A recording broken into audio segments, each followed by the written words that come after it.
Alhamdulillahi Rabbil Alamin. Allahumma salli ala Sayyidina Muhammad wa ala ali Sayyidina Muhammad.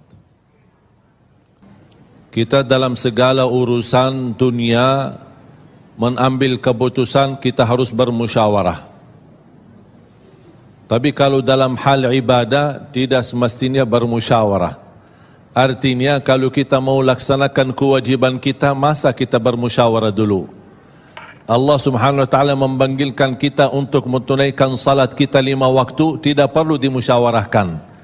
Kalau kita sudah mendengar hayya 'alas salah, hayya 'alal falah, segera tunaikan kewajiban kita. Kalau kita perhatikan dalam Al-Quran, banyak ayat-ayat yang Allah Subhanahu wa taala ikatkan salat dengan zakat, atau bahasa lain salat dengan infak. Sebagaimana firman Allah Subhanahu wa taala di suratul Baqarah, dan saya yakin semuanya hafal. A'udzu billahi minasyaitonir rajim. Bismillahirrahmanirrahim. Alif lam mim. Dzalikal kitabu la raiba fihi hudan lil muttaqin. Alkitab ini petunjuk bagi siapa? Bagi muttaqin. Dan Allah menjelaskan sifat-sifat mereka. Kalau kita ingin meniru mereka, ingin bergabung bersama mereka, ingin menjadi seperti mereka, ikutilah penjelasan Al-Quran. Siapa sih al-muttaqin ini? Allah Subhanahu wa taala sebutkan, alladzina yu'minuna bil ghaibi wa yuqimuna as-salata wa mimma razaqnahum yunfiqun. Mereka adalah yang beriman tentang ghaib. Apa yang ghaib? Allah, malaikat, jannah, surga, neraka, segala sesuatu yang ghaib mereka percaya, walaupun mereka tidak melihat dengan mata sendiri. Dan sifat mereka alladzina yuqimuna as-salah. Beda artinya yuqimuna as-salah sama yusallun. Ada orang hanya kerjakan salat, tapi ada orang mendirikan salat. Ada 2 orang salat di saf pertama, sama-sama ruku', sama-sama sujud, sama-sama membaca Al-Quran, tetapi satu diterima oleh Allah, satu tidak diterima oleh Allah. Apa persoalannya? Karena satu menghadap Allah dengan hatinya, dan satu hanya menghadap Allah dengan fisik badannya. Makanya kita melihat orang yang salat dengan hatinya, nikmat salatnya, bisa tenang bacaannya, tenang rukuknya, tenang sujudnya.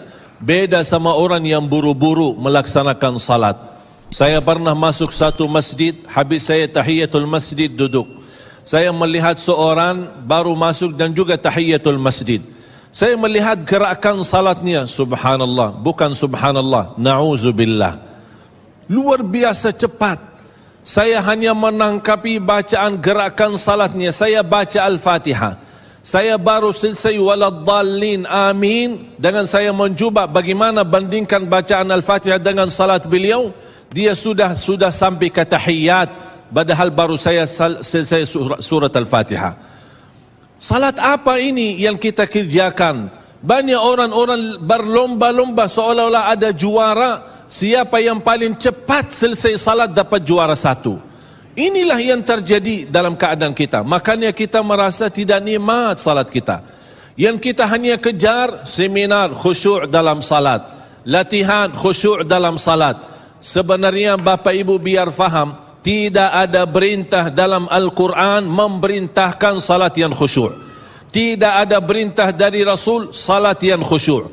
Salat khusyuk itu apa? Salat yang khusyuk hasil dari salat yang tenang. Allah perintahkan ketenangan dalam salat. Ar-Rasul SAW memerintahkan ketenangan dalam salat. Kalau sifat khusyuk adalah sifat orang mukmin yang melaksanakan salat tumaknina. Qad aflahal mu'minun alladzina hum fi salatihim khashi'un. Ketika ada seorang datang ke masjid di zaman Rasulullah sallallahu alaihi wasallam, masuk masjid tahiyatul masjid, selesai salat dia datang kepada Rasul mau salaman, Rasul tidak menjawab.